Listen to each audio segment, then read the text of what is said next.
Hello and thank you for joining us here at our SPCSN Sportscast. My name is Corey Mack. Alongside of me here we have Chris Valentine, our NFL sports analyst, who later on the show will be talking about the NFL mock draft.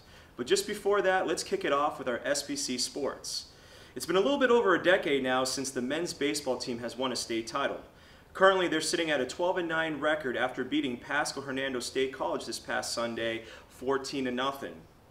The Titans' next game is March 4th at 6 p.m., facing off against the University of Tampa JV at Jack Russell Stadium. The men's basketball team finished their overall season with a 20-10 record.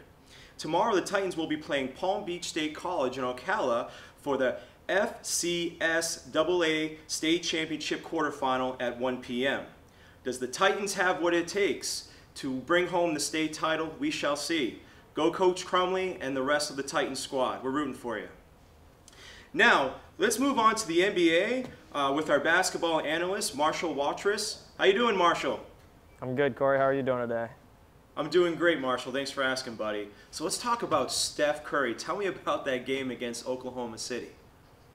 Man, what a game by Steph Curry. Game-winning shot. You know, he's been having a phenomenal year this year. He's an unreal player. I think he's the greatest shooter of our generation for sure. I know there are plenty of doubters out there, but he's having an unreal season, and you can't deny that. Do you think that OKC can beat Golden State in a 7-game series? I mean, can anybody?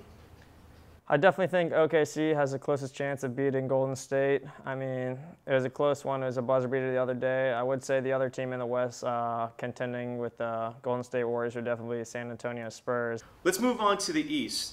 Toronto is catching up to the Cavs. Are they a real threat to beat Cleveland?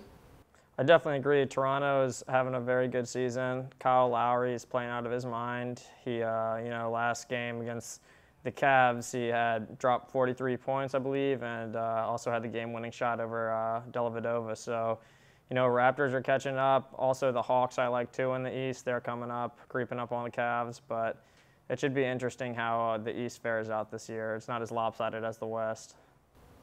Well, thank you for your time, Marshall. Now let's hand it off Corey. to Chris Valentine for our NFL mock draft. Thanks, Corey. Chris Valentine here with the NFL mock draft. Let's get right into it. Number 1 overall, I think the Titans are going to pick offensive lineman Laramie Tunsil out of Ole Miss. They picked Marcus Mariota, their franchise quarterback last year. Now they need to protect him.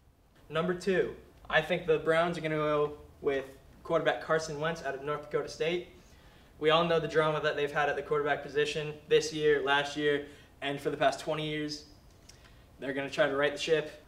Number 3, to the Chargers, I've got Joey Bosa. He is the best player in this draft.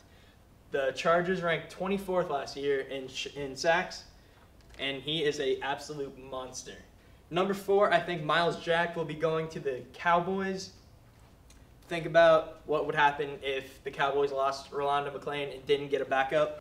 Number 5, here's my guy Jalen Ramsey. He's the best athlete in this draft, and I think the Jaguars will need help out. They gave up the 4th most passing yards last year, so they definitely need secondary help. Number 6, I got Ronnie Staley going to the Baltimore Ravens. Joe Flacco went down last year with a torn ACL, so they need protection. Number 7, I got Jared Goff going to San Fran. We all know Colin Kaepernick has been reported to want to trade out of San Francisco, and I think Jared Goff is the best quarterback in this draft. Number 8, Reggie Ragland to the Miami Dolphins. I think he is amazing. He is one of the best linebackers that we've seen come out of Alabama, and there have been a lot. Number 9, Vernon Hargreaves down to Tampa. He's a beast. This guy is one of the best cornerbacks that we've seen come out of college in the past 5 or 10 years. I think he's the best cornerback in this draft. He's going to be great in Tampa. And then number 10, DeForest Buckner. The Giants had the 3rd fewest sacks last year. They need help on that defensive line. All right, that's it for my mock draft. Thanks, Corey. Back to you. Okay, thank you, Chris. We shall see what plays out for the NFL Draft on April 28th. That's all the time we have for today, but thank you all for joining us here at our SPCSN Sportscast. Have a great day.